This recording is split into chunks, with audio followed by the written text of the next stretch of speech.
Provérbios capítulo 13, 13 de outubro, renovando a mente com provérbios. O filho sábio ouve a correção do pai, mas o escarnecedor não ouve a repreensão. Seja um filho sábio, ouça a correção do seu pai, ouça a correção que vem da parte de Deus por meio da palavra.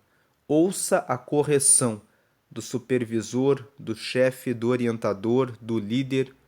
Ouça a correção daquela pessoa que ocupa uma posição de liderança na sua igreja, na sua equipe, porque assim você será sábio. Agora, o escarnecedor, que é aquele que zomba daquilo que é importante, ele não ouve a repreensão. Quem não ouve a repreensão, cedo ou tarde, acaba caindo em humilhação, em ruína, em desgraça.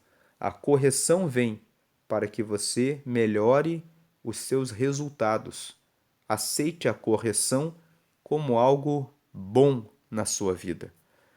Do fruto da boca cada um comerá o bem, mas a alma dos prevaricadores comerá a violência. Esse versículo 2 fala para você prestar atenção naquilo que você fala. Aquilo que você fala, como você fala e com quem você fala, vai decidir muito dos resultados que você vai colher.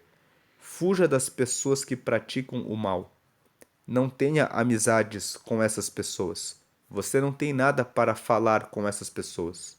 Aproxime-se de pessoas que podem trazer conhecimento, instrução, desenvolvimento, crescimento na sua vida. Converse com essas pessoas. Preste atenção no que você tem falado para o seu marido, para a sua esposa, para o seu filho, porque do fruto da sua boca, aquilo que você falar para eles e a maneira como você fala com eles reflete no seu relacionamento, no seu casamento, no seu trabalho. Existem pessoas que vivem falando bobagens, dizendo palavras negativas, diminuindo e observando os defeitos do seu marido, da sua esposa e dos seus filhos, gerando um ambiente dentro da própria casa que é um ambiente de guerra. Comece a mudar as suas palavras para palavras boas e você verá o seu ambiente sendo mudado, porque do fruto da sua boca você vai comer o bem ou o mal. Agora, a alma dos prevaricadores comerá violência. Prevaricador é aquele que sabe o que tem que ser feito e faz o oposto. Ele sabe o que é errado e mesmo assim ele faz o errado.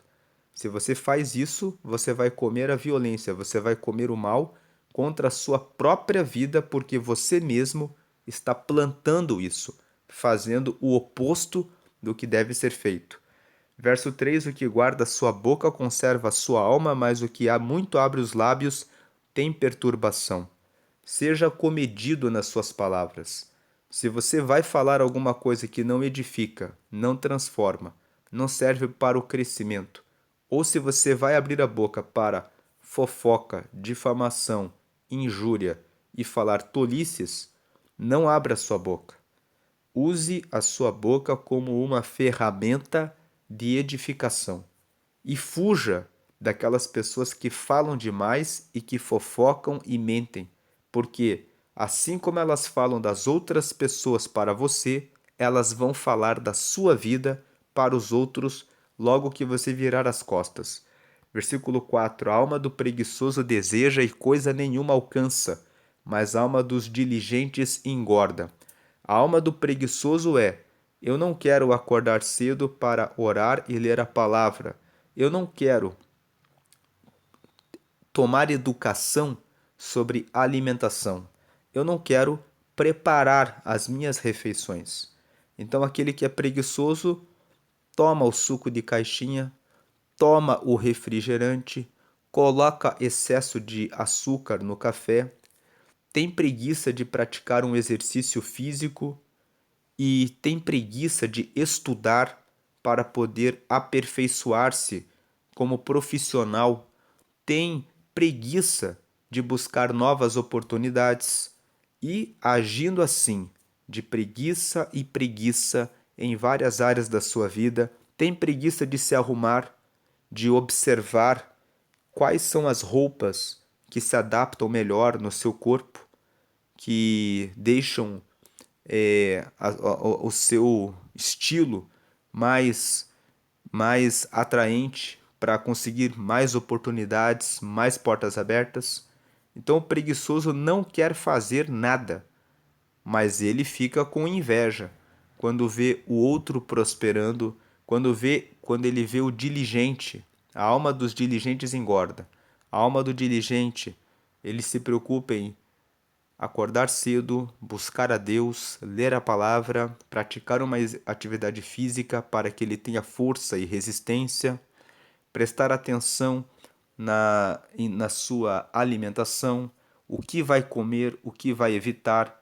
Vou beber mais água, não vou tomar tanto açúcar, vou cuidar da minha saúde, vou cuidar dos meus dentes, vou cuidar das roupas que eu uso, selecionar as cores e as roupas que são melhores para o meu tom de pele. São coisas que parecem bobagens, mas quando você vê uma pessoa alinhada, bem arrumada, você dá mais oportunidades para essas pessoas. Então, os diligentes, eles prestam atenção em vários pontos da vida e eles prosperam. Agora, o preguiçoso, ele só vive reclamando. O preguiçoso é aquele que tem preguiça de tudo.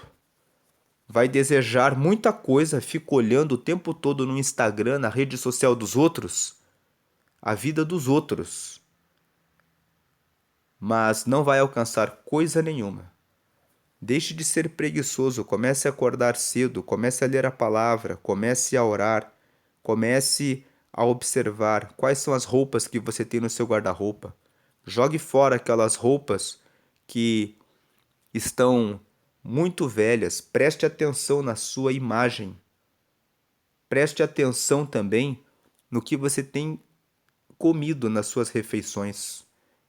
Tome mais água, diminua o açúcar. Escolha mais verduras e frutas.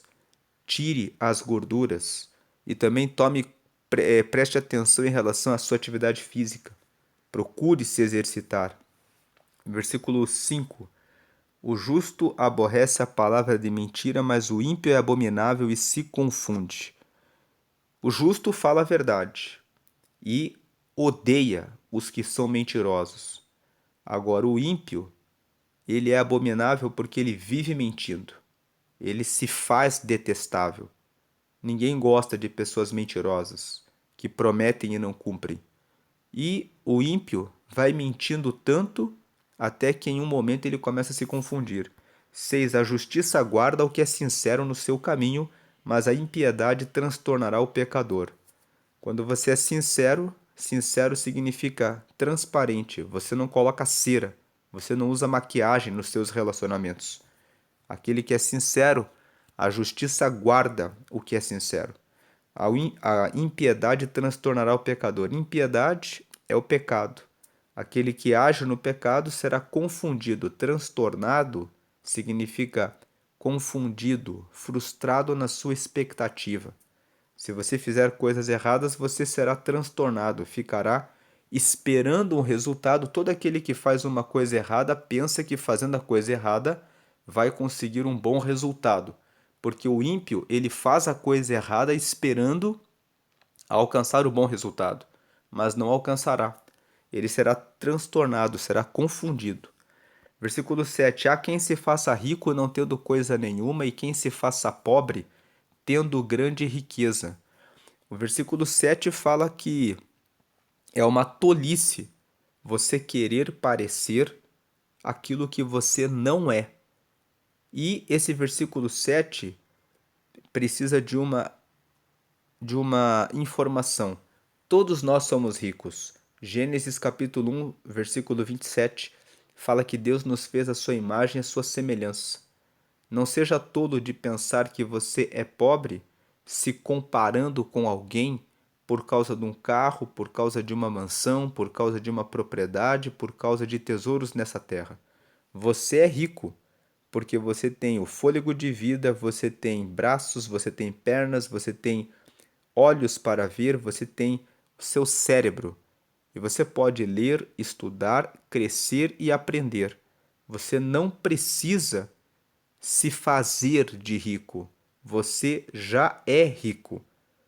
Mas quando você não tem essa compreensão de que nós somos ricos porque temos, porque nascemos a imagem de Deus, temos a imagem de Deus em nós, muitas vezes nós temos essa tendência a nos sentirmos pobres e a querermos parecer uma coisa que não somos. Você não precisa fazer isso. Há quem se faça rico não tendo coisa nenhuma.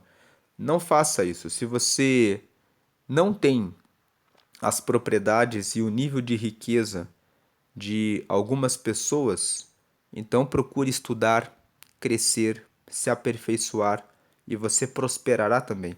Como nós lemos aqui no versículo 4, a alma do preguiçoso deseja e coisa nenhuma alcança, mas a alma dos diligentes engorda. Se você for diligente, você vai alcançar riquezas na sua vida. E quem se faça pobre tendo grande riqueza. O versículo na segunda parte ele fala assim: quem se faça pobre tendo grande riqueza são os ricos que são humildes. Entre você querer parecer o que você não é e entre você ter muitas riquezas e ter humildade e se fazer de pobre, é melhor que você seja alguém que tenha as riquezas e que se faça de pobre. Jesus fez isso. Ele era o Filho de Deus e ele aceitou fazer-se de pobre para trazer a riqueza da salvação para nós. Versículo 8: o resgate da vida de cada um são as suas riquezas, mas o pobre não ouve as ameaças. O versículo 8 está dizendo que tudo nessa vida tem as suas vantagens e as suas desvantagens. O rico tem uma boa vida, mas ele vive se preocupando com a sua segurança. Ele pode sofrer um sequestro e ter de pagar um resgate, e ele vive sendo observado justamente por causa das riquezas. Agora, o pobre não ouve as ameaças. Mas uma anotação aqui no versículo 8. Eu falei aqui no versículo 7 que nós somos a imagem e semelhança de Deus e que por isso todos nós já somos ricos por isso. Nesse versículo 8, quando nós falamos que o pobre não ouve as ameaças, você pode não ter riquezas, mas outro dia um homem saiu em um bar e uma bela mulher o abordou. Eles saíram juntos, dormiram em um hotel e no dia seguinte, quando ele acordou, ele estava em uma banheira com gelo. Ele olhou e viu marcas de uma cirurgia que havia sido feita no abdômen, que havia sido feita no corpo dele. Ele olhou ali e descobriu que tinham retirado um órgão dele. Então, você pensa, eu não tenho nada. Você tem os seus rins, seus pulmões, suas córneas. Você tem riquezas que você não tem valorizado. Muitas vezes, algumas pessoas dizem: estou tão cansado, o meu corpo está com dores na coluna, e aqui e ali, e eu estou com diabetes, e a minha saúde está tão mal. O que você tem feito com a riqueza que Deus deu a você, que é o seu corpo físico? Quando você não pratica atividade física e quando você se alimenta mal e você desenvolve doenças pelas suas más escolhas, você está desprezando as riquezas que Deus deu a você. Quando você negligencia isso, quando você negligencia o estudo e a busca do conhecimento, você está colocando o seu cérebro e o potencial que Deus colocou de riqueza em você no lixo. Então, pense nisso. O resgate da vida de cada um são as suas riquezas, mas o pobre não ouve as ameaças. Não se coloque como pobre. Nós somos ricos. Deus nos fez a imagem e semelhança dele. E você precisa valorizar essas riquezas que estão em você. Desenvolva os seus potenciais. Versículo 9: A luz dos justos alegra, mas a candeia dos ímpios se apagará. A luz dos ímpios se apaga porque, de tanto fazerem as coisas erradas, eles vão tropeçando e vão perdendo a companhia de boas pessoas. Eles vão errando, errando. Quando eles vêm, eles acabam ali mortos, porque a candeia dos ímpios se apagará também fala a respeito da morte. Muitas pessoas fazem coisas tão erradas que acabam caindo em uma overdose, acabam caindo em um crime junto com associando-se com más pessoas e sofrendo essas consequências, caindo numa prisão porque escolheram maus amigos. Versículo 10: Da soberba só provém a contenda, mas com os que se aconselham se acha sabedoria. Busque conselhos, seja humilde. Se você se acha, se você se coloca no salto alto, se você é uma pessoa que tem o seu nariz empinado, pensando que você é melhor do que as outras pessoas, você só vai trazer divisão e contenda. Ninguém gosta de pessoas que não conversam com humildade, que vêm para contar vantagem, dizer que são melhores do que as outras. Então, o soberbo só traz guerras, contendas. Preste atenção em como você trata o seu marido, a sua esposa e os seus filhos.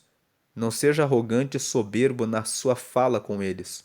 Respeite as pessoas. Respeite os seus liderados, aqueles que são seus superiores. Não seja soberbo, alguém que pensa que sabe mais do que os outros, porque tudo isso só traz contendas. Eu sei mais que você, você não sabe nada, é você que fez errado. Seja humilde, você vai trazer uma condição melhor nos seus relacionamentos. Versículo 11: Principalmente na sua casa, sobre essa questão da soberba. 11: A fazenda que procede da vaidade diminuirá, mas quem a ajunta pelo trabalho terá aumento. Vou dar um exemplo aqui no versículo 11. Imagine uma pessoa que compra uma fazenda em um leilão. No leilão, você pode comprar um bem até por 30%, porque os bancos querem se desfazer daqueles imóveis que foram financiados e o pagador ficou inadimplente. Aí você compra essa fazenda no leilão, paga muitas vezes metade do preço dela, mas depois que você teve esse lucro, você não trabalha nessa fazenda. Você obteve essa fazenda pela vaidade. Vaidade é algo que é vão. Você pagou menos. E você pensou assim: eu vou ter um grande lucro. E você não fez nada, não negociou, não preparou pessoas para trabalharem e fazerem aquela fazenda prosperar. Então aquilo que você ganhou, você vai perder, porque você não foi diligente, você não realizou o trabalho necessário para manter a sua riqueza. Agora, quem ajunta pelo trabalho a sua fazenda terá aumento. Aquela pessoa que muitas vezes se sacrificou para juntar o dinheiro, para fazer o financiamento, para comprar aquela fazenda, que foi com dificuldade que ela comprou aquela fazenda, ela vai valorizar aquele esforço que ela fez e ela vai trabalhar na fazenda e ela vai conseguir fazer aquela fazenda prosperar e multiplicar. Esse versículo 11, ele nos traz assim uma ideia de que muitas vezes receber alguma coisa de modo fácil nos faz desprezar o valor daquilo que nós recebemos. E nós ainda perdemos aquilo ali. Mas aquele que muitas vezes se esforça para conseguir, ele, quando consegue, ele sabe o valor, o esforço, a dedicação que ele empenhou para conseguir aquilo. E essa pessoa é que vai conseguir valorizar e prosperar ainda mais naquilo que ela conquistou com o seu esforço e com a sua dedicação. E é por isso que muitas vezes Deus não responde às nossas orações de maneira imediata.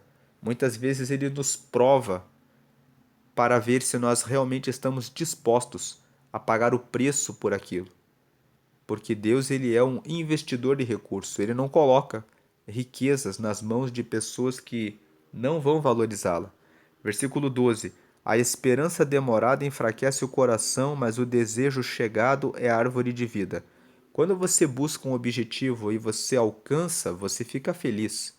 Agora, quando você busca um objetivo e você vê que está demorando, você vai perdendo a esperança, você vai ficando triste. Uma recomendação: se você colocou uma meta de conseguir alguma coisa e está demorando para chegar até você, tome o seu tempo e coloque alguns desafios paralelos para que você consiga micro resultados e esses micro resultados te ajudem a ter alegrias ao longo do seu caminho.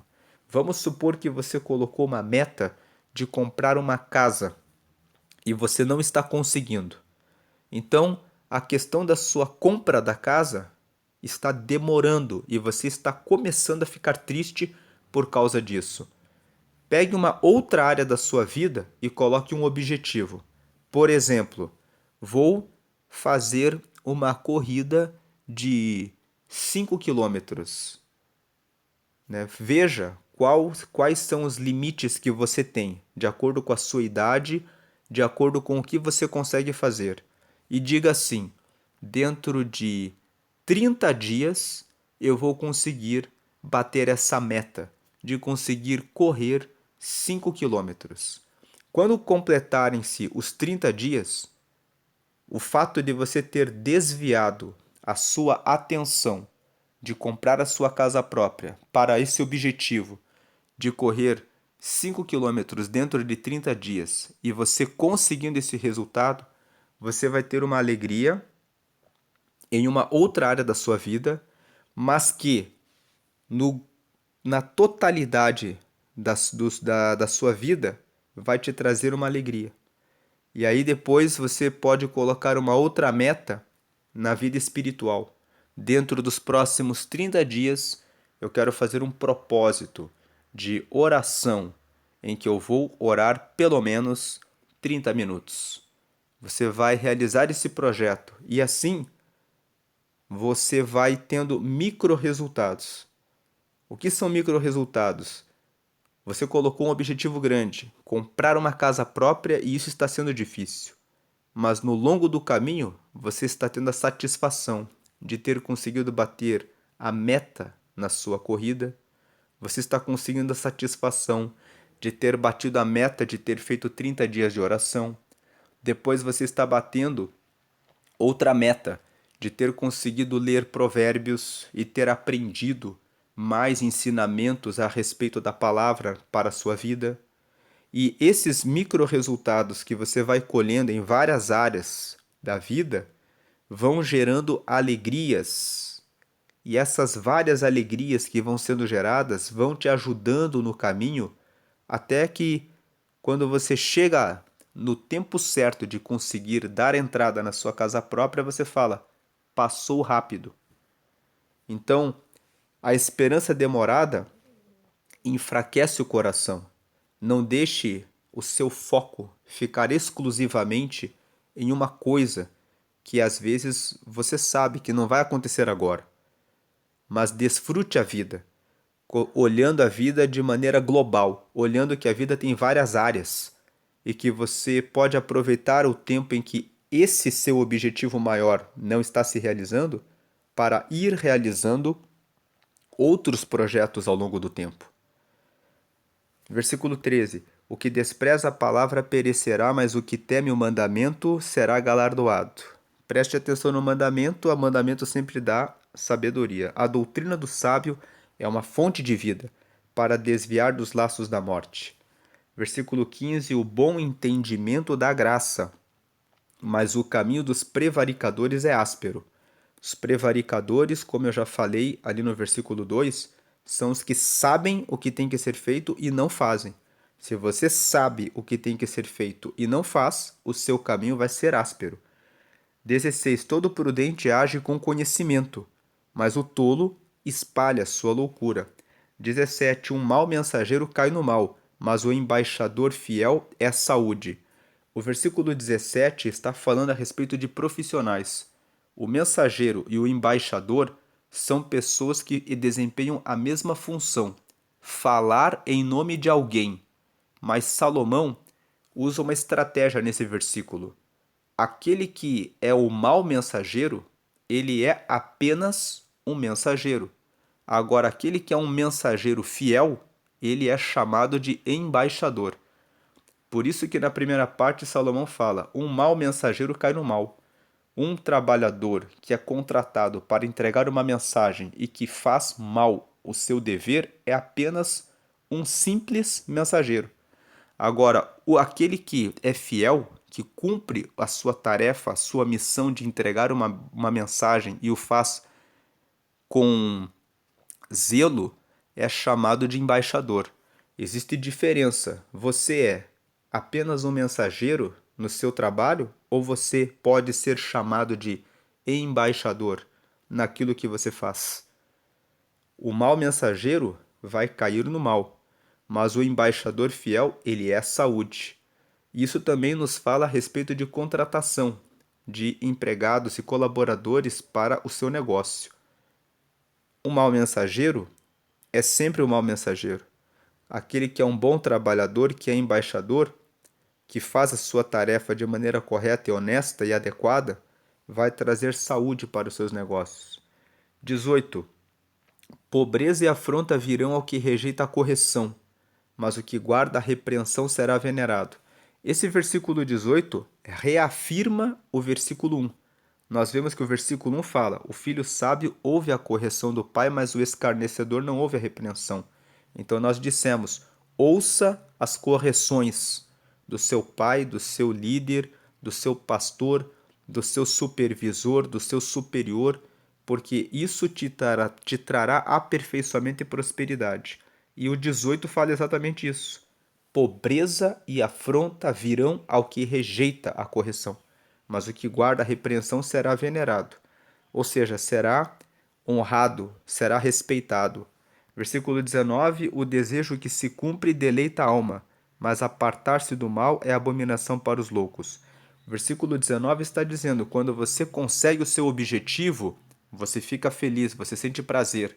O desejo que se cumpre deleita a alma. Quando você tem o seu desejo realizado, você fica feliz. Só que os loucos, eles não querem, para eles é uma abominação, é detestável terem que se afastar de fazerem as coisas erradas. O que o versículo 19 está dizendo é que aquele que realiza o seu desejo é aquele que se absteve de muitas coisas para conquistar o seu desejo. Agora, os loucos, eles não alcançam o seu desejo porque eles não querem se afastar de fazer as coisas erradas. Então, eles não alcançam o que eles desejam porque eles são loucos, porque eles não querem abandonar, por exemplo, a preguiça. Não querem abandonar, por exemplo, o excesso de açúcar e então ficam doentes. Não querem vencer a preguiça de ler um livro, de praticar atividade física e acabam tendo os seus desejos de terem boa saúde, terem conhecimento, terem riquezas, frustrado porque não querem deixar de se afastar do mal. Verso 20: anda com os sábios e serás sábio, mas o companheiro dos tolos será afligido. Escolha suas amizades. Ande com pessoas que são sábias e fuja dos tolos. 21. O mal perseguirá os pecadores, mas os justos serão galardoados com o bem. Versículo 22. O homem de bem deixa uma herança aos filhos de seus filhos, mas a riqueza do pecador é depositada para o justo. Aquele que pratica o bem consegue prosperar e deixar riquezas para os seus filhos e até mesmo para os seus netos. É o que esse versículo está dizendo. O homem de bem, vamos lembrar, é aquele que se preocupa com a sua vida espiritual. Ele se preocupa em falar com Deus, depositar os seus planos nas mãos de Deus e ele se preocupa em se aperfeiçoar. Ele se preocupa em buscar conhecimento, informação, leitura de bons livros. Ele busca amizades que são sábias e se afasta daqueles que são maus. Ele é aquele que busca ter o seu casamento abençoado e feliz e não vive buscando relacionamentos com promiscuidade, com adultério, com prostituição, mas é aquele que guarda o seu lar e a sua família, é aquele que pratica atividades físicas e incentiva a sua família para isso, para que tenham resistência física até o final da vida, é aquele que cuida das suas refeições, daquilo que come, porque sabe que nós somos aquilo que comemos e temos saúde de acordo com aquilo que escolhemos na nossa alimentação. Então, esse homem de bem, que é aquele que cuida das várias áreas da sua vida, ele vai prosperar e ele vai deixar herança para os seus filhos e para os seus netos. Agora, a riqueza do pecador vai ser depositada para o justo. Quem é o pecador? O pecador é aquele que, por exemplo, faz a compra de um carro, faz a compra de uma propriedade de maneira financiada, sem ter certeza de que vai conseguir realizar o pagamento. Quando você faz isso, você está pecando. Você está comprando algo que está além da sua expectativa. Quando você faz isso, você corre o risco, usando o exemplo do leilão, de perder esse bem, essa propriedade. Outro dia vi uma jovem que queria muito comprar um carro e ela não estava no nível de comprar aquele carro. E ela foi e mesmo assim fez o financiamento. Depois de 3 meses, ela não conseguiu pagar a prestação e o banco tomou o veículo e disse aquelas 3 prestações que ela tinha pagado com muita dificuldade, ela acabou perdendo. Por quê? Porque ela cometeu pecado. Pecado é você fazer aquilo que é errado, aquilo que você está fora do alvo. Se você não tem condição de comprar alguma coisa agora, não se apresse. O pecado dela foi a pressa. Então a riqueza do pecador é depositada para o justo. Uma outra pessoa foi e arrematou aquele bem por um valor menor, porque o banco já tinha ganhado o que ela tinha pagado, então o banco vende pela diferença no leilão. O justo, ele vai, avalia boas oportunidades e comprou no leilão por um valor menor. Versículo 23. Abundância de mantimento há na lavoura do pobre, mas alguns há que se consomem por falta de juízo. O que o texto está dizendo é que muitas vezes aquele que é humilde, que é simples, ele faz o seu trabalho diário e ele tem abundância. Mas aquele que é falto de juízo não faz a sua parte e acaba passando dificuldades. 24. O que retém a sua vara aborrece a seu filho, mas o que o ama a seu tempo o castiga. Versículo 24 está falando sobre a disciplina dos seus filhos. Seja alguém que presta atenção na educação dos seus filhos. Você é responsável pela correção para que no futuro eles sejam livres do mal. Versículo 25: o justo come até que a sua alma fique satisfeita, mas o ventre dos ímpios terá necessidade. Quem é o justo? O justo é o diligente. É o homem de bem que nós falamos aqui do versículo 22, que faz o que precisa ser feito e terá condições de deixar herança para os filhos e para os filhos dos seus filhos.